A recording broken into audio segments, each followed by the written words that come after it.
Çatrak. Dört yol ağzı ya da kavşak. Kara. Kara, siyah. Kağıt. Kağıt, kitap, kağıt, Şafk. ışık. Bir gagavuz diyor. Savaşırım eve varmaya. Ne savaşıyor?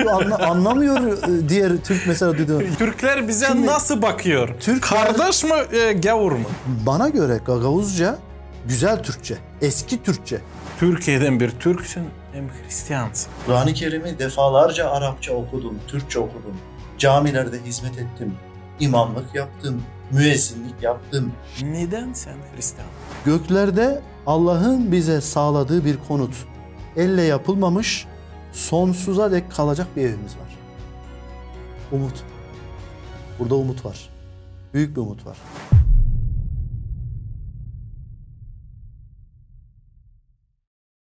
Ayhan hoş geldin. Hoş bulduk. Kardeş.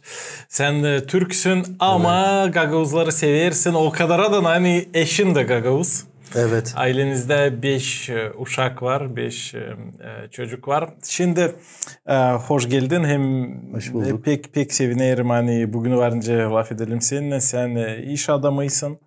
Hem de çok düşünürsün, hem anlarsın Gagavuz halkını. Evet. Sen çok kitap okuyarsın, ailen de çok kağıt okuyar. Bunları da laf edeceğiz. Sen de ailende 5 uşak. Evet. Doğru mu? Evet. Şimdi Türklerde, Gagavuzlarda tarihten, historiada ta önce hep böyleydi. Çok uşak vardı. Benim dedemde 5 uşak vardı. Başka dedemde 8 vardı. Evet. Bu böyle bir normal bir yaşamaktı herkesin de. Neden şimdi insanlarda ta az uşak? Hem neden siz kararladınız? Hani çok. Öncelikle ben de çok seviniyorum. Beni davet ettiğiniz için çok teşekkür ederim kardeşim. Sizinle birlikte olmak benim için çok mutluluk. Birlikte burada konuşmak. Dünya değişiyor, insanlar değişiyor ve insanlar giderek daha bencil hale geliyorlar. Yani sizin sorunuza egoist neden... Egoist oluyorlar. Doğru. Bencil o, egoist. Doğru. Benci, ben. Doğru. Egoist oluyorlar ve daha çok kendilerini düşünmeye başlıyorlar. O noktada onlar için çocuk sahibi olmak bir yük, bir problem olarak görülüyor. Bir de eğer inanmıyorlarsa, inanç yoksa Allah'a, yani eğer İsa Mesih'i kabul etmemişlerse kendileri için Rab ve kurtarıcı olarak, onlar için çocuk daha zor. Çocuk onlar için yük olacak. Çocuk onlar için onların zamanını alan, evet, problem olacak. Ama eğer insan Allah'ı sever, Allah'ın oğlu İsa'yı severse o zaman başka bakıyor dünyaya. Nasıl çocuklara bakıyor. Biz nasıl bakıyoruz? Çocukları bir Allah'tan gelen bir bereket olarak, bir hediye olarak, bir armağan olarak görüyoruz. Hediye, bahşiş. Tabii. Bahşiş. Çocuk demek sabır demek. Çocuk demek sevgi demek. Çocuklar bizim sabrımızı, sevgimizi çok deniyorlar. Onlarla uğraşmak, mesela yaramaz bir çocuğa katlanmak gerçekten zor. Ya, benim diplomat olacaksın. Tabii. Benim oğlum Ekrem,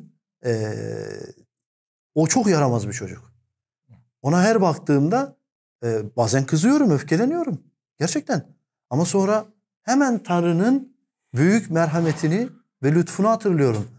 Ben de çocukken çok yaramazdım. Ben Ekrem'den belki 3-4 kat yaramazdım. O zaman düşünüyorum, ben çok yaramazdım. Bana sabrettiler. Beni sevdiler. O zaman ben de Ekrem'e katlanacağım. Yaramaz olan çocuğuma. Kızım Nadia var. O da yaramaz. Benim tam kopyam. Her şeyi yaparken böyle yaramazlık yapıyor. Yaramaz demek karakteri zor. Yani aktif çocuk, hiperaktif. Bir şeyler yapıyor. Kendine göre yaramazlık değil. Ben mesela Ekrem'e soruyorum. Oğlum yaramazlık yapma. Ben yaramaz değil diyor çocuk. Ben yaramaz değilim diyor. Ya o çünkü onun yaptığı şeyi yaramazlık olarak görmüyor. Yani geri dönersek eğer çocuk sahibi olmayla ilgili, eğer siz şu mantıkla düşünürseniz, çocuklar Tanrı'nın bize verdiği armağan. Armağan. O zaman o armağanlara sahip çıkmamız lazım. Sevmemiz lazım. Sabretmemiz lazım. Onlara yatırım yapmamız lazım ve her şeyden önemlisi onları Allah'ın yolunda İsa'yı Rab ve kurtarıcı olarak tanıyarak büyütmemiz lazım. Ki onlar bizden sonra gelecek olan nesil yani onlar da Hristiyan olarak yaşasınlar, insanları sevsinler. Nerede yaşarlarsa, hangi ülkede yaşarlarsa yaşasınlar, oradaki insanları sevsinler. Oradaki insanlarla da Allah'ın sözlerini, kutsal kitabı, İsa'yı paylaşsınlar ki diğer insanlar da kurtulsun. Bizim için çocuklar, benim için çocuklar ve eşim için çocuklar hazine. Kutsal kitapta, Mezmurlarda 127. bölümde çocukları bir kişinin okundaki yani kılıfındaki oklar olarak söylüyor. Evet. Ne kadar çok kılıfta ok varsa o kadar iyidir ve çocuklar ok olarak söylüyor. Bir de Türk sporu. Evet. evet. Onun için çocukları çok sevmek lazım. Çok sabretmek gerekiyor.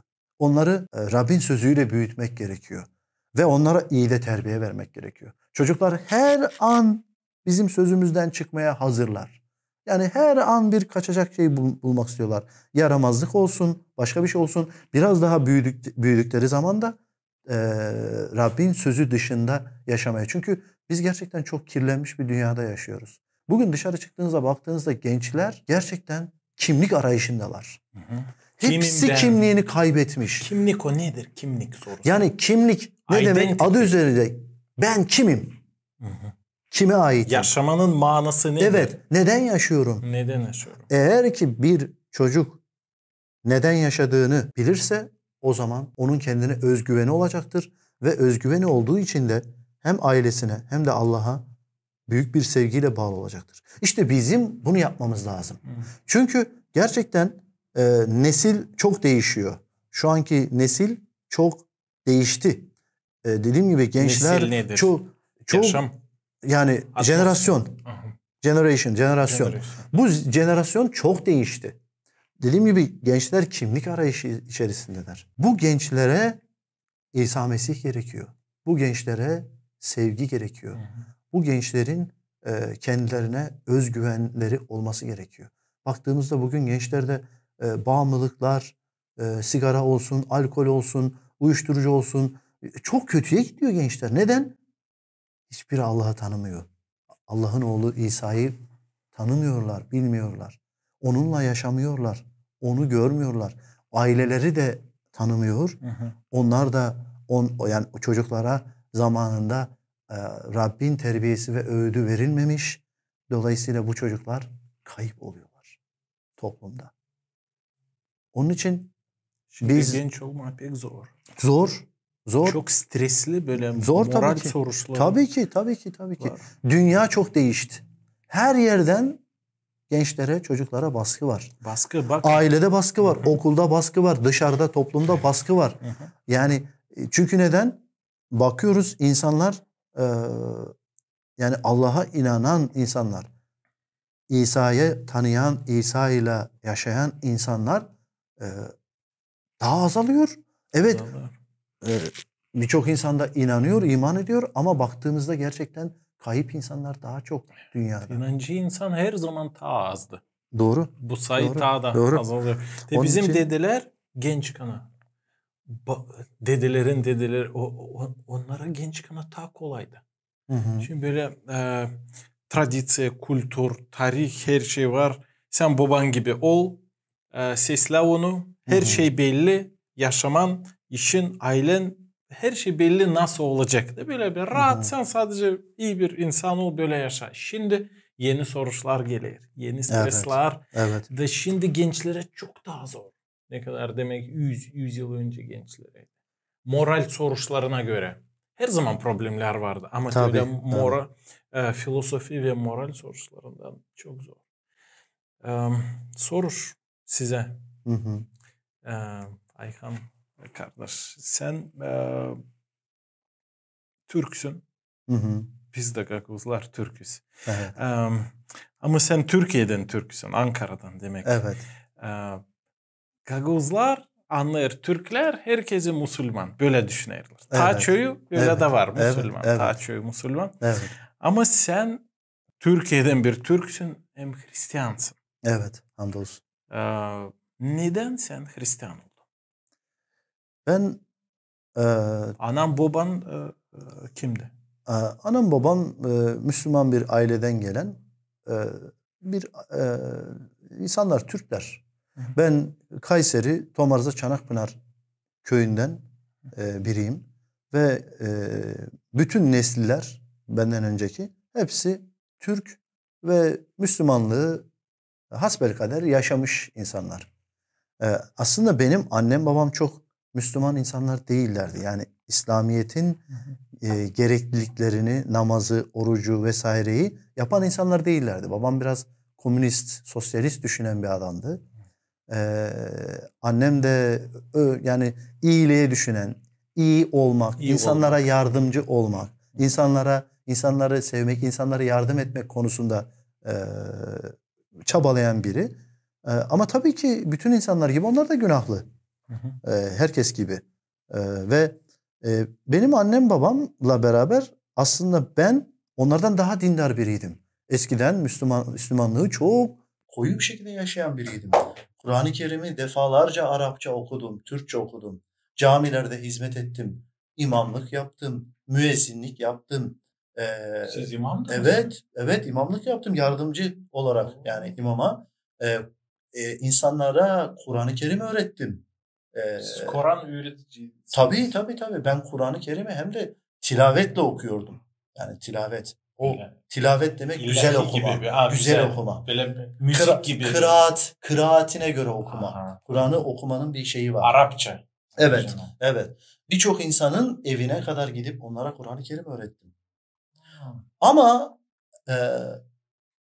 İslamiyet'te yani İslamiyet'teki Allah ve Hristiyanlıktaki Allah yani siz aynı şeyi yaşamıyorsunuz. Yani İslamiyet'teki Allah'tan... Biz Gaguzlar Allah deyip baba ol kutsal ruh İsus Hristos'u İncil'den, Biblia'dan gelen Allah anlamasını anlıyoruz. Evet. Yani kutsal kitaptaki Allah ve Kur'an'daki Allah farklı. Ve İslamiyet'te siz Müslümanlıkta yaşarken büyük bir korku içinde yaşıyorsunuz. Yani ve aynı zamanda sürekli olarak bir şeyleri yapma ihtiyacınız var. Yani oruçta tutayım, namazda kılayım, Kur'an'da okuyayım, sürekli sevaplar. Neden? Cenneti kazanayım. Çok kural var. Ama günahlıyız. Bir yanda günah işliyoruz ve günah işlediğimiz için de yani biz sevaplarla kurtulmamız mümkün değil. Bizim iyi işlerle kurtulmamız mümkün değil. Kutsal kitapta söylediği gibi. Yani biz ancak imanla ve lütufla kurtulabiliriz. Ben Müslümanlığı neden bıraktım? Çünkü Müslümanlıktayken ben değişemedim. Hayatım değişmedi. Ben biraz aslında benim yaşadığım hayatı ben görüyorum birçok Müslüman yaşıyor. İkiyüzlü bir hayat.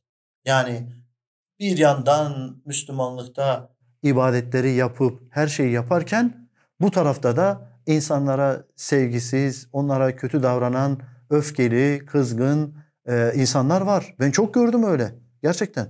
5 vakit namaz kılıp da hemen başka birini sözle incitebilen çok insan gördüm. Ben öyle olmak istemedim.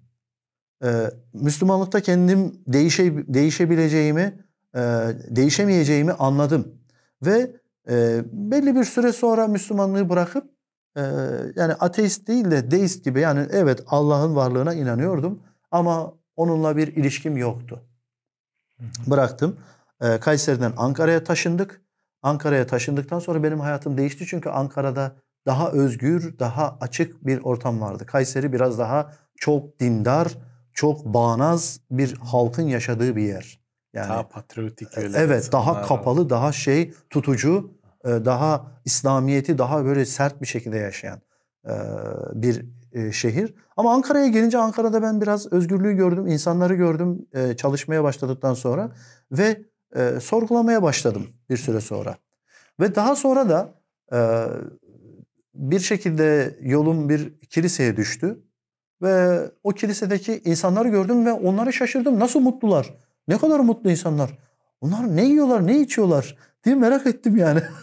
Çünkü yani ben mutlu olamıyorum. Ve mutluluk benim içimden gelmesi gerekiyor.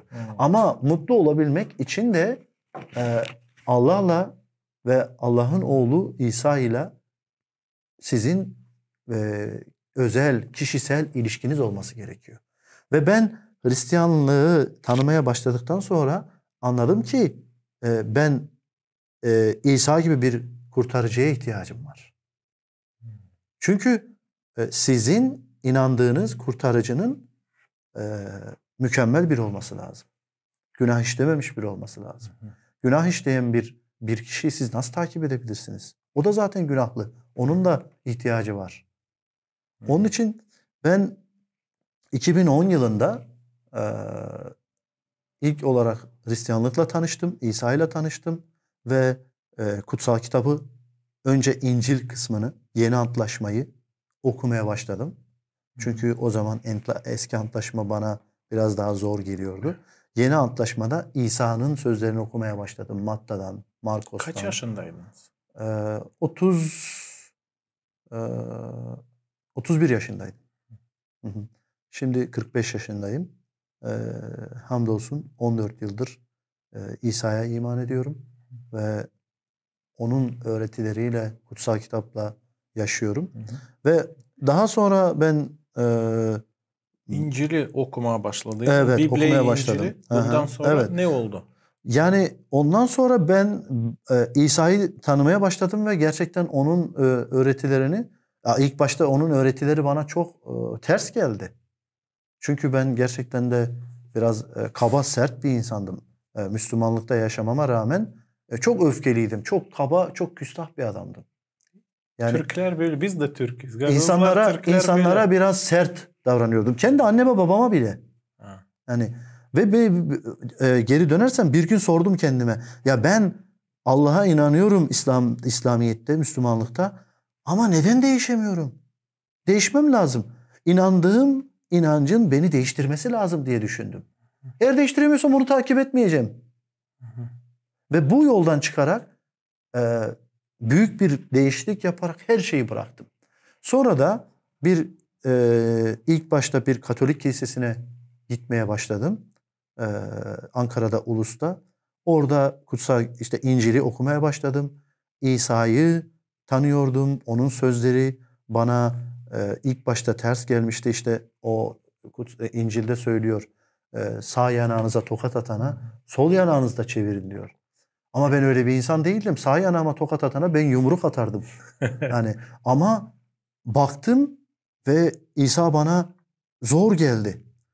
Ve ben düşündüm. Acaba ben Hristiyanlıkta İsa'yı tanıyarak tutunabilecek miyim diye. Çünkü benim gibi birini neden kabul etsin ki İsa dedim. Yani bilmiyordum o zaman lütfu, Tanrı'nın ne kadar büyük bir sevgisi olduğunu ve o sevginin benim için de geçerli olduğunu. Ve İncil'i okudukça o büyük sevgiyi görmeye başladım. İsa'nın içinden nasıl saf bir sevginin fışkırdığını insanlar için. İsa okuyordum Matta'yı, Markos'u, Luka'yı, Yuhanna'yı. İsa insanlara iyilik yapıyordu, insanları iyileştiriyordu, insanları doyuruyordu. Hiç kimsenin yaklaşmadığı günahlı vergi görevlileriyle birlikte yemek yiyordu. Mükemmeldi. Yani kendisi de günahsızdı, hiçbir günah işlememişti. Ama bakıyorum günahlı insanlara büyük bir sevgi ve merhamet gösteriyordu. Bu beni çok etkiledi. Ve ben de o insanlardan biriydim. Ben de günahlıydım. Ve dedim İsa beni kabul edecek mi? Ben ona layık mıyım? Diye düşündüm. Ve bazı günler ağlayarak onun önüne gittim. Bazı günler gerçekten çekinerek, korkarak ama yüreğiniz, karakteriniz yumuşadı demek. Yumuşak oldu. Çabuk yumuşamadı. Pek zor oldu. Pek zor oldu bana. O Müslümanlıktan, eski zamandan kalan sert yürek kolay kolay yumuşamadı. Yani kutsal kitapta söylüyor, içinizdeki taştan yüreği çıkaracağım, size etten bir yürek koyacağım. Var. Bende taştan bir yürek vardı. Etten yüreği benim vücuduma, gövdeme Allah'ın koyması çabuk olmadı. Ben çabuk teslim olmadım. Çünkü benlik bende çok güçlüydü. Sürekli dua ediyordum. Sürekli bunun için yalvarıyordum. Ama aynı zamanda da benim hayatımdaki alışkanlıklarım, günahlarım beni bırakmıyordu. İlk iman ettiğinizde öyle oluyor. Şeytan da size saldırıyor. Ve daha sonra yavaş yavaş yüreğim değişmeye başladı. Yumuşamaya başladı. Çünkü bütün insanlar için o taştan yüreği yumuşatabilecek tek bir kişi var. Tek bir Rab var. O da İsa'dır. İsus Evet. Hristos. İsus Hristos. İsa'dır. Amin. O yapabilir bunu. 31 yaşında bir adamın karakterini de değiştirebilir o. Tabii 31 yaşında da değiştirebilir, 90 yaşında da. Çünkü diyorlar 20-25 yaşından sonra insan değişmez. Böyle değil. kalıyor. İsa için değiştiremeyeceği hiçbir insan yok. Paulus gibi birini değiştirdi. Çok zor insanlar değişti.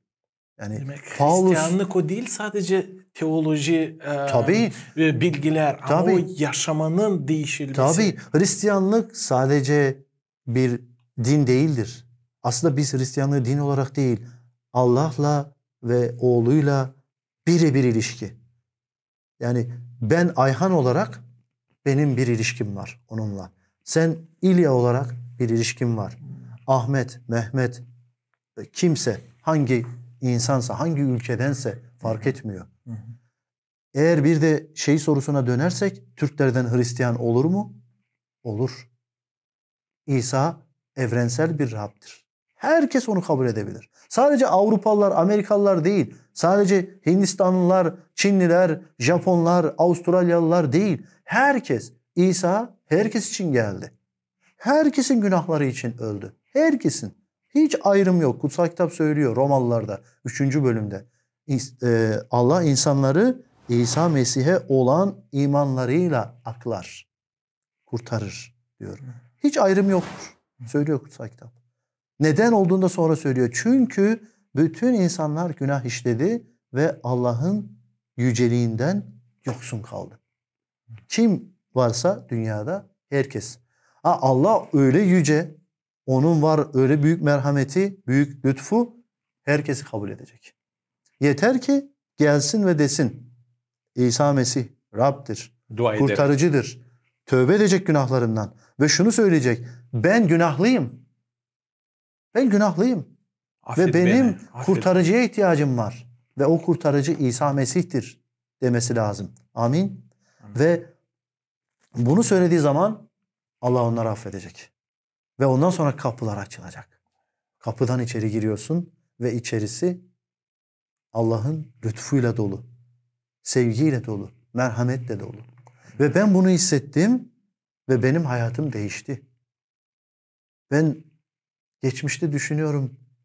Hep böyle mi yaşayacağım diye düşündüm. Hep böyle kaos içinde mi? Hep böyle karışıklık içinde mi? Hep böyle öfke içinde mi? Hep böyle kızarak, insanları sevmeyerek mi yaşayacağım? Böyle hayat biter mi diye düşündüm. Bunu değiştirmem lazım diye düşündüm. Ama kendi başıma değiştiremiyordum. Bana kuvvet yetmiyor. Tabii insanın kendi gücüyle bunu yapması imkansız. Allah'ın gücüyle, onun yardımıyla yapabilir bunu. Başka bir şeyle değil. Ve Türklerden Hristiyan olur mu? Birçok insan şaşırıyor. Türklerden Hristiyan mı? Olur. Bizim topraklarımız Hristiyanlığın merkeziydi yıllar önce. Paulus, Petrus, Timoteus, kutsal kitapta geçen bütün kahramanların çoğu. Timoteus dediğimiz kardeş Konyalı. Konya eski Kadın Hanım falan o civarda yakın. Yani Tars, Antakya. Tarsuslu. Tarsus nerede? Antakya, Mersin. Antiochia, Antakya. İlk Mesihçiler diye. Mesih İsa'yı takip edenler, Mesihçiler, ona benzeyenler orada anlamına geliyor. Antakya'da. 7 kilise. Türkiye'de. Efesus, sonra başka. Evet. Ayrıca 2 kilise daha. Kolose Kilisesi, Galatya Kilisesi. 9 kilise. 9 tane kilise Türkiye'de kurulmuş. Türkiye eski yıllarda İsa'nın öğretisiyle, kutsal kitabın öğretisiyle yaşayan insanlarla doluydu. Konstantinopol, İstanbul. İstanbul, evet. Yani hep öyleydi. Ama tabii ki yani tarih konusuna girmeyeceğim ama bir şeyler oldu, değişti. Anadolu'ya Türkler geldi. Daha sonra İslamiyet geldi. Osmanlı o İslamiyet'i aldı. Osmanlı'ya sultan şeyini verdiler, ünvanını verdiler padişahlara ve Anadolu toprakları yavaş yavaş Müslümanlaştırıldı, değişti. Ve şu anda bizim ülkemiz Türkiye %99 Müslüman bir ülke. Ama biz bütün insanları seviyoruz. Biz istiyoruz ki Türkiye'deki bütün insanlar kurtulsun. Allah'ı, gerçek Allah'ı, bizim kutsal kitabımızdaki merhametli, sevgi dolu, insanlara acıyan, insanların her zaman gel, gel, gel diye çağıran Allah'a gelsinler. Onun oğlu İsa Mesih'i tanısınlar ve onunla yaşasınlar. Burada Müslümanlar için şunu kabul etmek çok zor geliyor. Allah'ın oğlu. Biz burada fiziksel bir oğuldan bahsetmiyoruz. Biz ruhsal bir oğulluktan bahsediyoruz. İsa bu dünyaya geldi. Allah'ın işi yoktur da oğul yapsa. Evet, doğru. Allah, bizde de Allah Kur'an'da çocuk, bizde de Allah çocuk edinmiyor. Evet. Bizde de Allah sonsuz, mükemmel, kusursuz, gücü, azameti, yüceliği sonsuz olan Allah'tır. O asla çocuk edinmez. Asla onun gibi o görünmez. Yerde gördü hiçbir yerde görünmez. Ama biz onu görmeden inanıyoruz. Ve onun oğlu İsa derken o geldi, beden aldı. Allah gönderdi oğlunu. Gövde aldı. Kendisini, evet, geldi gövde, yani beden aldı. Neden? Eğer o ruh olarak gelseydi biz onu görebilir miydik? Göremezdik. İsa geldi, aramızda yaşadı. Değil peygamberlerden artık ama kendisi geldi. Evet, hep peygamber gönderdi tarih boyunca Allah. Ne için? İnsanlar gelsin. İlya, Ayhan gelsin. Beni tanısın, benimle yaşasın. Hepsi istemiyordu insanlar onları. Benim kurallarımı, benim öğretilerimi görsün. Günah işlemesin. Mutlu yaşasın benimle diye. Ama gelen peygamberler, onlar da günah işlediler. Onlar da insan gibi. Hepsi. Davut günah işledi. Muhammed günah işledi. Birçok şey oldu. Ama onun kendi gönderdiği oğlu geldi dünyaya, beden aldı, kusursuz bir hayat yaşadı, günah işlemedi. Tam tersi bizim gibi günahlı insanların günahını çarmıhta yüklendi ve bizi kurtarmak için buraya geldi. Ve ben buna inanıyorum, buna iman ettim, bununla yaşıyorum. Sadece buna iman etmekle kalmadım, bununla yaşıyorum da aynı zamanda. Bugün insanlarla... Bu bir moment değil sadece. Tabii, bütün bir ömür. İsa gelene kadar tekrar, İsa ikinci kez gelecek ve bütün dünyayı yargılayacak. Ve o yargılamada insanlara neden yargılayacak? Onları Allah'ın oğluna inanmadıkları için yargılayacak. Sağ olun, anladım. Çok açık, çok güzel anlattınız. Ama siz imamdınız. Gençken söylediniz. Ben de çok Türk Müslümanlarla laf ederek onlarda herkesin de birkaç argument var. 2-3 bir türlü idea var. Herkes söylüyor. İncil değişilmiş. Biblia'ya inanma, o değişilmiş. Bunu herkes söylüyor. Sanki bir kitap okuyor herkes. Bundan sonra derler Gagavuzlar Türk, hepsi Türkler Müslüman, siz de Müslüman olun falan böyle. Sonra derler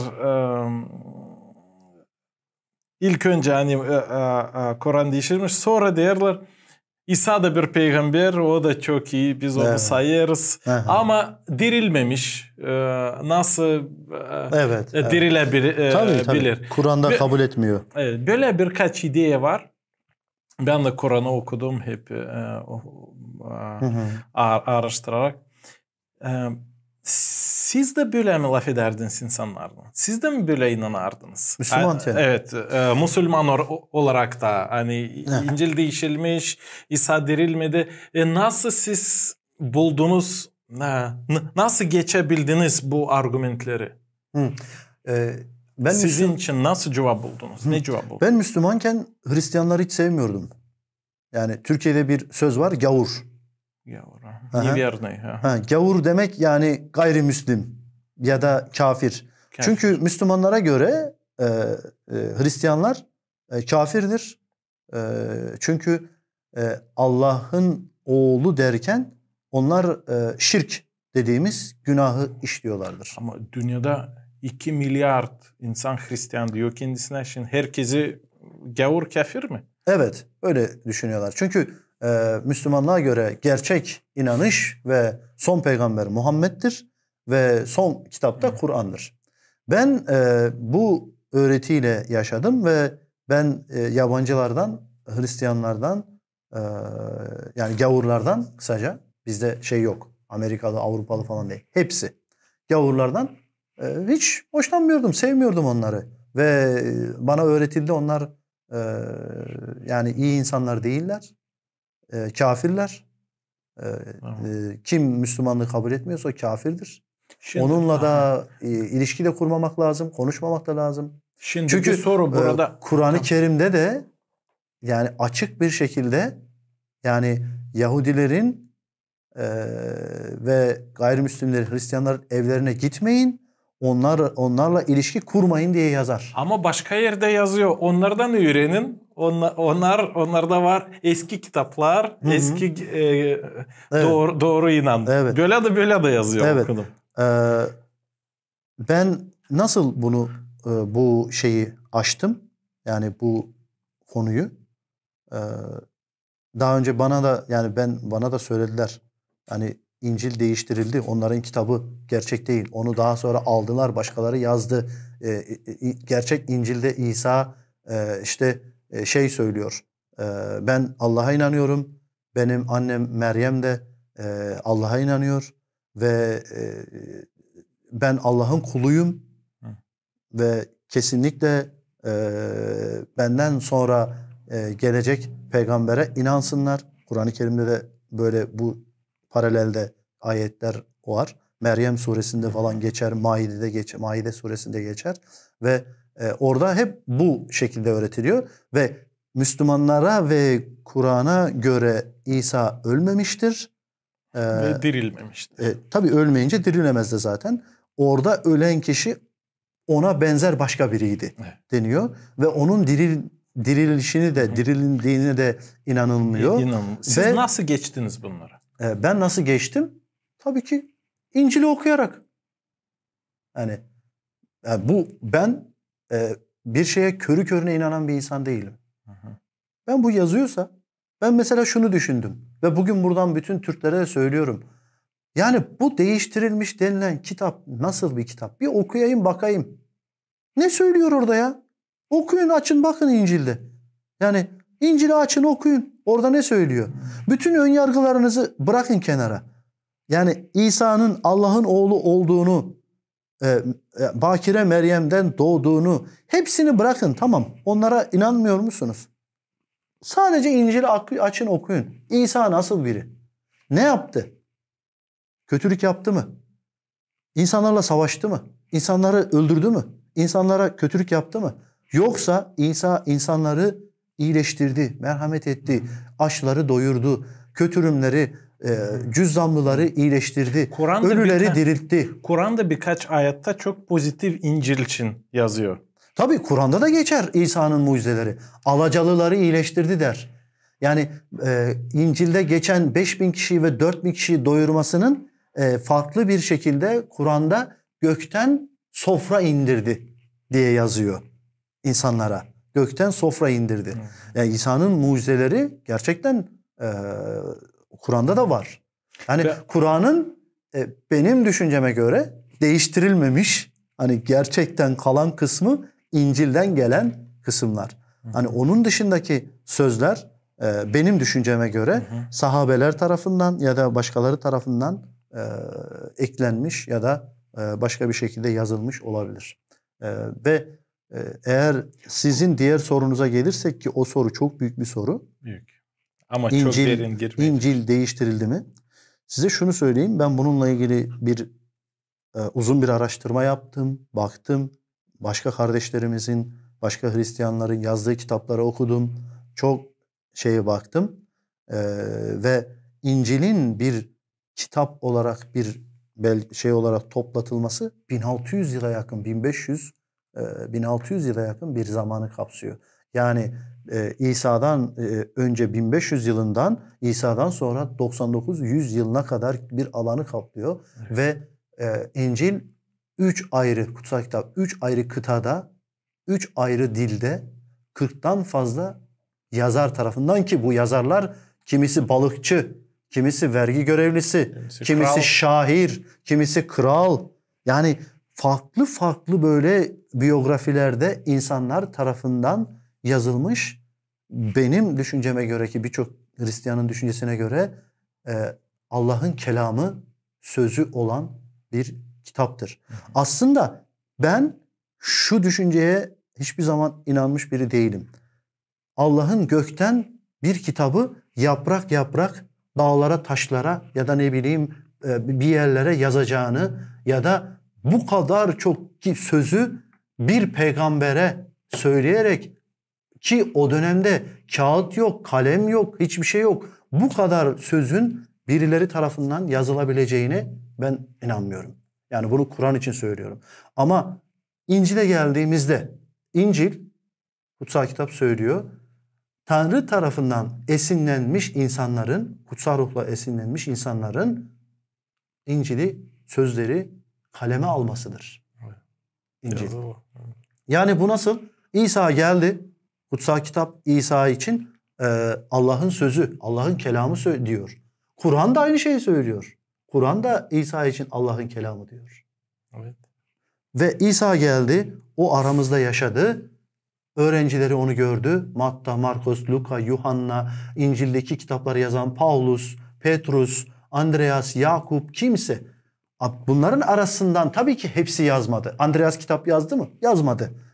Thomas yazdı mı? Yazmadı. Aralarından Matta, Markos, Luka, Yuhanna gibi bu işe gönül veren, onun sözlerini duyup yazan kardeşler kutsal kitabı bir şekilde yazmaya başladılar.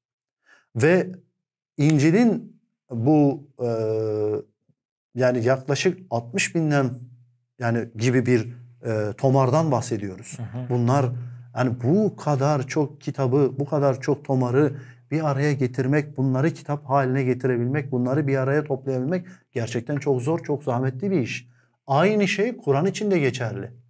Yani Kur'an da Halife Osman zamanında toplatıldı. Ama Kur'an'ı da bir araya getirmek, toplamak kolay değildi. Topkapı Kur'an'ı var. Topkapı'da anılmış. Bugün eski. Ben de çıkıp şöyle bir şey diyebilirim. Kur'an değiştirildi. Diyebilirim. Anlatın. Neden değiştirilmemiş? Ama şunu söylemek lazım. Siz eğer ortaya bir iddia atıyorsanız bu iddiayı ispatlamanız gerekir. Argüment bulmanız gerekir. Tabii ispatlamanız gerekir. Bunu ispatlamak için de, yani sen diyorsan ki Kur'an değiştirildi ya da İncil değiştirildi diyorsan, o zaman sana sorarlar. Ne zaman, nerede, nasıl, kim, neden değiştirdi? Bu 5 soru. Ne zaman, nerede, nasıl, kim, neden değiştirdi? Bu sorulara sen bu işi bilen bir kişi olarak cevap verebiliyor musun? Buna cevap veremezsin. Bu zamana kadar bütün profesörler, bilim adamları, yani ordinaryus profesörler, o kadar çok insan İncil'i araştırdı, İsa'yı araştırdı ki hiçbir şey bulamadılar 2000 yıldır. Bugün 5000 yılda geçse daha bir şey bulamayacaklar. Çünkü İsa ne söyledi? Yer ve gök ortadan kalkmadan benim sözümden bir ufacık bir harf bile eksilmeyecektir. Allah kendi sözünü koruyabilir. Kesinlikle Allah'ın kendi sözünü koruyacak gücü vardır. Ve yer ve gök ortadan kalkmadan, bu şu demek, İsa Mesih gelmeden, dünya yargılanmadan, her şey yok olmadan hiçbir şey İncil'den, Tanrı'nın, Allah'ın sözünden değiştirilmeyecektir, eksilmeyecektir. Bunu söyleyen İsa, bu sözü söyleyen İsa. Ben buna inanıyorum, buna iman ediyorum. Ve İncil, eğer bir de şunu söylüyorum, eğer bu İncil değiştirilmiş hali ise değiştirilmemiş hali nerede? Nerede? Siz bugün bir şeyi saklayamazsınız. Orijinal. Gömemezsiniz hiçbir yere. Ortaya çıkacak bir şekilde. O kadar çok orijinal İncil'ler de bulundu. Bugün dünyanın neresine giderseniz gidin. Ben mesela buraya geldim. Moldova'dayım. Şimdi buradan bir İncil açtığımda aynı Türkiye'de okuduğum İncil'le aynı. Çin'e gittiğimde orada okuduğum İncil aynı. Nereye gidersek gidelim. Şu anda bu İncil artık kitaptır ve Allah'ın sözüdür ve otoritedir. Bu kitap kesinlikle değiştirilmemiştir. Bunu değiştirilmiş diyen insanlar ya bilgisizdir, ya kasıtlı olarak İncil'e çamur atmak istiyorlar, iftira etmek istiyorlar. Ya da başka bir amaçları vardır. Kesinlikle. Bu kitabı okusunlar. İncil değiştirildi demeden önce insanlar şu anki İncil'i okusunlar. Okuyup çıkış yapabilirsin. Şu değiştirilmiş bir şey mi? Diyor ki İsa, birine sadaka verirken yani başkası senin ona sadaka verdiğini görmesin. Sağ elinin verdiğini sol elin görmesin. Müslümanlıkta da var. Sağ elinin verdiğini sol elin görmesin.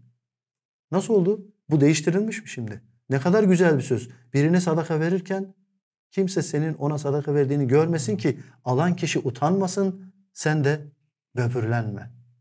Ya da diyor ki İsa, ben size yani eski antlaşmada adam öldürmeyeceksin diye yazılmıştır diyor Matta'da. Ama ben size diyorum ki kardeşine ahmak diyen, ona öfkeyle konuşan bir kişi adam öldürmüş gibidir. İsa geldi ve Musa'nın getirdiği antlaşmayı, eski antlaşmayı, yasayı bir kademe daha öteye aldı. Dedi ki zina etmeyeceksin. Ben size diyorum ki bir kadına şehvetle bakan her adam o kadınla zina etmiş olur. Bakın burada İsa bizi pak olmaya, saf olmaya, temiz olmaya yönlendiriyor. Diyor ki bir kadınla fiziksel olarak zina etmeniz değil, ona gözünüzle bakmanız bile zinadır diyor. Ne kadar güzel bir söz. İncil'i açın okuyun. İncil'de sevgiyi bulacaksınız. İncil'de merhameti bulacaksınız. İncil'de lütfu bulacaksınız. İncil'de Allah'ın sizi ne kadar çok sevdiğini göreceksiniz. İncil'de bizim ne kadar günahlı olduğumuzu göreceksiniz. İncil'de İsa'nın ne kadar mükemmel, ne kadar kusursuz olduğunu göreceksiniz. Ve eğer saf bir yürekle, temiz bir yürekle ve vicdanla inanırsanız siz de kurtulacaksınız. Siz de Allah'la ve onun oğlu İsa Mesih'le yeni bir hayata başlayacaksınız. Sağ olun. Daha bir soru size var. Tabii. Türkiye'den literatura, edebiyat alanında kabul eden ödülü bir adam var. Orhan Pamuk adı. Ben de literatura, edebiyat öğreticisiyim. Seviyorum okumak onun gibi insanlara. Onun romanlarını okudum birkaç. Kar, Benim Adım Kırmızı, başka romanlar. İyi bir yazar ve her yerde Türkler için yazıyor. Evet. İstanbul, başka şehirlerde insanların hayatı yaşaması için. Ama her yerde gösteriyor insanların iç krizisini. Kimlik krizini. Kimlik krizisini. Böyle herkesi böyle sanki kahır içinde yaşıyor gibi. Böyle bir büyük şenlik duyamıyor gibi. Evet. Böyle bir yaşamakta bir stres her zaman baskı var. Baskı altında gibi böyle gösteriyor. İnsanlar yaşıyor ama sanki duman içinde böyle herkesi geziyor. Evet. O böyle duyuyor. Türklerin hayatını yaşamasını o böyle duyuyor gibi yazdı. Elbette ki kimse kayıl, kimse değil kayıl. Bu edebiyat, literatür. Evet. Siyaset değil. Bu böyle yaratma literatüra. Ve o sizin bakışınız, biz de Türk'üz. Gagavuzlar da Türk. Bana kalsa doğru gösterdi Türklerin iç duygularını Orhan Pamuk. Bu kimlik krizisine doğru gösterdi. Bizde de Gagavuzlarda da şimdi zor bir zaman böyle çatrak, biliyor musunuz ne? Çatrak. Böyle seçim zamanı açan geliyor. İnsanlar lazım seçsinler. Hangi yaşamak stili olacak onlarda. Ve bu bize Türkiye'de Türkler büyük, Gagavuzlar burada az. Büyük halkların arasında kimiz biz? Dilimiz kaybediyor. Yavaş azalıyor. Evet. Gençler filozofik ve din soruşlarını kendilerine veriyorlar. Evet. Allah vardır mı? İncil doğru mu? Biblia'ya inanabilir miyim? İslam, Hristiyanlık, ateizm, deizm, doğruluk nedir? Kimim ben? Burada Türklük, bu da var halkımız. Gençler aileden koparlanıyor. Yeni sorular geliyor. Var mı şimdi gençlerde Türkiye'de bu kimlik krizisi?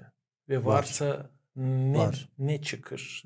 Orhan Pamuk bir yazar olarak aslında Türk halkımızı, bizim insanımızı güzel de tanımlıyor yani kitaplarında. Ve gerçekten de bizim ülkemizde de genç kesimde özellikle kimlik arayışı var. Gençler kimliklerini kaybettiler. Ne yapacaklarını, nereye gideceklerini bilmiyorlar. Yani sürekli olarak baskı altında hissediyorlar. Ekonomik olarak, sosyal olarak, din olarak baskı altındalar. Ve kendilerini büyük bir buhran içerisinde hissediyorlar. Gençler açısından bakarsak. Bütün insanlar açısından bakarsak gerçekten de bizim insanımızda ben şunu söyleyemem, büyük bir sevinç var. Çok mutlu hayat yaşıyorlar. İşte seviniyorlar, coşuyorlar diyemem yani. Şimdi bu en zengin ülkede de sıkıntılar var. Evet. Bu genel olarak aslında benim düşünceme göre dünyadaki birçok ülke için de geçerli. Başka ülkelerde de gençler kimlik arayışındalar. Yani bugün biz baktığımızda hani Hristiyan ülkeler dediğimiz diğer şeyler de, diğer ülkelerde de çok büyük bozulmalar var. Hatta ben şunu söyleyebilirim. Bütün dünyada. Hatta ben şunu söyleyebilirim. Türkiye aslında iyi bir durumda. Yani diğer şeylere göre. Türkiye'de insanlar için sevinmek çok zor. Evde ana baba baskısı. Okulda öğretmen baskısı. Toplumda insanların baskısı.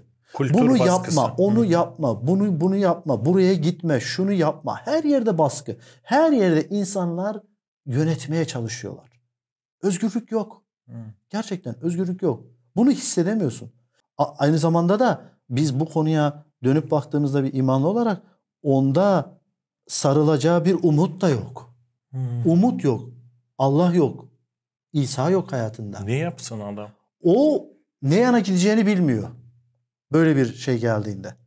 Biz bir sıkıntı olduğunda, bir problem yaşadığımızda biz de sıkıntı yaşıyoruz. Hani sanmasın ki insanlar Hristiyanlar çok güzel hayat yaşıyorlar. Hani her şeyleri var. Değil öyle. Ama bütün insanlar, evet bütün insanlar bu dünyaya, biz insanlar bu dünyaya sıkıntı çekmeye geldik. Kutsal kitap öyle söylüyor. Çünkü günahla dolu dünya. Evet, Allah'ın oğlu İsa bile geldi, sıkıntı çekti. Biz kimiz? Biz de sıkıntı çekeceğiz, çekiyoruz. Ama biz biliyoruz ki sıkıntı sürekli olmayacak. Bir süre sonra ferahlık da olacak. Biz biliyoruz ki Allah hiç kimseye vermeyecek, taşıyabileceğinden daha fazla yük. Ve umudumuz var. Umudumuz var. Neye umudumuz? Bizim umudumuz göklerdedir. Biz umut ediyoruz ki bu dünyada geçici olarak yaşıyoruz. Burası bizim vatanımız değil. Burası bizim geçici yerimiz. Biz geldi gittik. Evet. Size kutsal kitaptan bir ayet okumak istiyorum. Okay. Şuradan Türkçe okuyacağım. Koyun. 2. Korintliler İncil'den 5. bölüm 1 ve 2. ayeti okuyacağım. Biliyoruz ki barındığımız bu dünyasal çadır, yani dünyadan bahsediyor, yıkılırsa göklerde Allah'ın bize sağladığı bir konut, elle yapılmamış, sonsuza dek kalacak bir evimiz var. Umut. Burada umut var. Büyük bir umut var. Biz biliyoruz ki şu an bu dünyada yaşıyoruz ama bir gün gideceğiz cennete, Allah'ın yanına. Ve orada o ev elle yapılmamış. O Allah'ın evi. O onu elle yapmadı. Sonsuz. Şimdi ise göksel evimizi giyinmeyi özleyerek inliyoruz. Neden inliyoruz? Çünkü bu dünyadayız. Gerçekten de sıkıntı çekiyoruz. Sıkıntılar var. Hastalıklar var. Zorluklar var. Ama biz bu umutla yaşıyoruz. Kutsal kitap yine söylüyor. Görünen umut, umut değildir. İnsan gördüğünü umut eder mi? Etmez. Görünmeyen şey umuttur. İşte bu da imanın tanımında da var. Yani görmediğimiz şeyleri umut ediyoruz biz. O görmediğimiz şeye inanıyoruz. Ve bizim umudumuz İsa Mesih'tedir. Onunla yaşayacağız. Paraya değil, devlete değil, siyasete değil, kendi sağlığına da değil. Kesinlikle. Bizim umudumuz İsa Mesih'tedir. Biz onun için yaşıyoruz. Ve biz bu dünya için değil, öbür dünya için biriktiriyoruz, biriktirmek istiyoruz. Bunun için de insanları seviyoruz, onlar için dua ediyoruz, onları davet ediyoruz İsa Mesih'i tanımaya. Çünkü bütün insanların Allah'ın lütfuna, sevgisine ihtiyacı var. Ve o sevgi de oğlu İsa Mesih aracılığıyla bulunabilir. 100 yıl önce Gagavuzca hem Türkçe hiçbir fark yoktu. O bir dildi. Demek. %100 bir dildi. Ama şimdi Gagavuzlar burada, Moldova'da, Basarabya'da, Sovyet Birliği'nde, Türkiye, orada aramızda aşağı yukarı 1000 kilometre var. Bu dillerimizi de biraz farklı yaptı. Türlü yaptı. Evet. Ama kaç prosent Gagavuzca hem Türkçe bir? Kaç prosent? Bence %60 falan. 60. %60. Kimisi der 80. Ama yok. 60'tan 80'e kadar. Rusça şeyler de giriyor içine. Rusça onun için. Evet. Gibi. Ama birbirimizi anlayabiliyoruz. Anlaşıyoruz. Yani şey yok. Tabii ki ben Gagavuzcayı anlamaya da çalıştım. Çünkü benim kayınbabam, kaynanam Gagavuz. Benim eşim Gagavuz. Ben onları seviyorum. Siz ve de o zaman Gagavuzlar gibi laf edersiniz artık. Karıştırıp Rusçayı. Ben buraya gelince öyle konuşmaya çalışıyorum. Anlamaya çalışıyorum. Çünkü benim için onlar değerli insanlar. Onları anlamaya çalışıyorum. Onlar da beni anlamaya çalışıyorlar. Ben pak Türkçe konuşmuyorum. Onlar gibi. Tabii ki duya birçok şeyi de öğrendim. İlk başlarda da biraz komik şeyler de oldu. Hadi bakalım. Biz deriz. Laf etmeye. Konuşma. Yok, konuşma o masada yemek yemeye sevinme. Evet işte mesela o çok komik. Burada bir Türk'le Gagavuz karşılaşıyorlar. Türk Gagavuz'a diyor ki hadi gidelim konuşmaya. Gagavuz da anlıyor konuşmak. Çünkü sofra kurmak, yemek yemek. Gidiyorlar da burada Gagavuz oturuyor, bekliyor. Yok hiçbir şey. Türk de oradan söylüyor 2 tane çay. Sadece. Hani sen söyledin konuşmaya gidelim. Yok bir şey. Konuşuyoruz ya şu an. Konuşuyoruz. Gagavuzca laf etmeye. Hani Türkler söylüyor konuşmak. Konuşmak. Gagavuzlarda konuşmak, sofra kurmak. Oturup hem sohbet etmek hem güzel yemek yemek, içmek bir şeyler. İşte mesela kültür farkı burada ortaya çıkıyor. Ama güzel bir şey. Çünkü bunu anlattığımız zaman gülüyoruz. Her iki tarafta gülüyor. Momentler. Evet. Başka halkların arasında böyle komizm olamaz. Bu çünkü yakınız ama biraz fark var. Evet. Dado. Dede. Kara. Siyah. Tokat. Kapı. Mesela bizde tokat. Tokat vurmak. Evet. Yumruk vurmak. Evet. Tokat vurmak. Klubnika. Çilek. Klubnika anlaşılır ya. Bizde de çilek anlaşılır. Kağıt, kitap, kağıt. Şavk. Işık. Mesela şavk eski zamanlarda bizim eski Türkçe'de kullanılan bir kelimeydi. Gagavuzca o eski Yıllar Türkçe. önce. İşte Gagavuzca eski Türkçe. Rus lafları olmasın, Evet. eski Türkçe kalıyor bizde. Evet. Aslında bana göre Gagavuzca güzel Türkçe. Eski Türkçe. Yani Türkçe. Değişmemiş. İçine diğer dillerden girmemiş. Mesela bizim Türkçe'ye Fransızcadan girmiş, Arapçadan girmiş, Farsçadan girmiş. Yani birçok dilden biz almışız. Dil böyle zenginleşmiş. Ama biz başka insanlarla konuştuğumuzda o Arapçaları, Farsçaları anlamıyor. Yani mesela örnek vereyim, muhakkak kelimesi mesela. Hakikat kelimesinden türemiş bir kelime. Mesela artık bizim dilimiz o kadar yerleşmiş ki biz gerçek demiyoruz. Hakikat, muhakkak gibi kelimeler kullanıyoruz. Arapça mesela. Onun gibi. Dil artık değişmiş yani. Bana bir Türk Türkiye'de diyor, siz diyor halis Türkler, Araplaşmamış Türklersiniz. Doğru. Otur anlat bana Türkçeyi, hayatı, yaşamayı böyle dedi bana. Yani bence Gagavuzlar asimile olmamış Türkler. Her anlamda hem dil olarak hem inanış olarak Hristiyan olarak kalmışlar. Türk topluluklar arasında Hristiyan kalan tek topluluk. Yani diğerleri Müslümanlığa kaymış. Gagavuzlar kardeşler mi Türklere? Tabii. Veya gavurlar mı? Yani ki Türkler bize nasıl bakıyor? Kardeş mi, gavur mu? Türkler Gagavuzları seviyorlar ve onları her yönden desteklemek istiyorlar. Ama konu Hristiyanlığa gelince bir anda değişiyor her şey. Ya kardeşim sen de Türk olsaydın ya, Müslüman olsaydın ya diye söylüyorlar. Yani Gagavuzlar değişmemiş. Gibi. Evet. Yani her konuda anlaşıyoruz ama konu Hristiyanlığa gelince biraz değişiyor ama yine de birbirimize karşı sevgimiz var. Ve kardeşlik daha çok. Demek Türklük anlamı daha önemli din anlamısında. Evet. Yani Türklük, bana kalsa bu var. Evet. Türklük daha çok kardeşiz. Ne öne kadar geçiyor. Gavuruz. Türklük öne geçiyor. Bu meraklı bir şey. Güzel. Ama bizim Türkler aynı zamanda Gagavuzların Müslüman olmasını da istiyorlar. Yani hani onlar tamam Türkler, kardeşlerimiz, seviyoruz. Ama bir de Müslüman olsalar daha da iyi olacak diye düşünüyorlar. Biblia? İncil ya da kutsal kitap. Şeftali. Çok benziyor. Azerbaycanca olacak. Şaftalı. Şaftalı.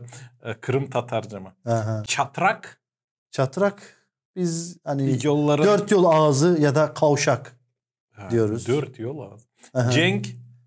Savaş. Savaşma. Gagavuzlarda savaşma. Yani kavga etmek, cenk etmek değil, çabalamak. Savaşırım, seni anlama. Deneyerim. Yani uğraşıyorum, çabalıyorum. Ama mesela burada çok büyük fark var. Mesela konuşurken bir Gagavuz diyor, savaşırım eve varmaya.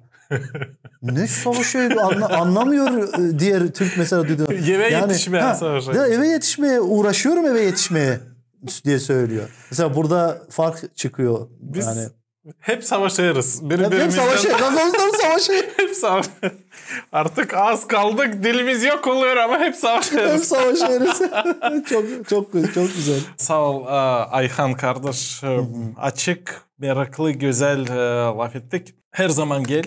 Ben teşekkür ederim. Evet. Sizleri gördüğüm için, burada olduğum için, bu güzel zaman için çok minnettarım.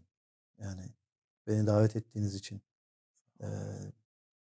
Hem de biz hem Türk kardeşliğimiz var, Gagavuzlarla Türkler, hem de biz İsa'yı kabul ettiğimiz için Rab ve kurtarıcı olarak biz başka da kardeşiz.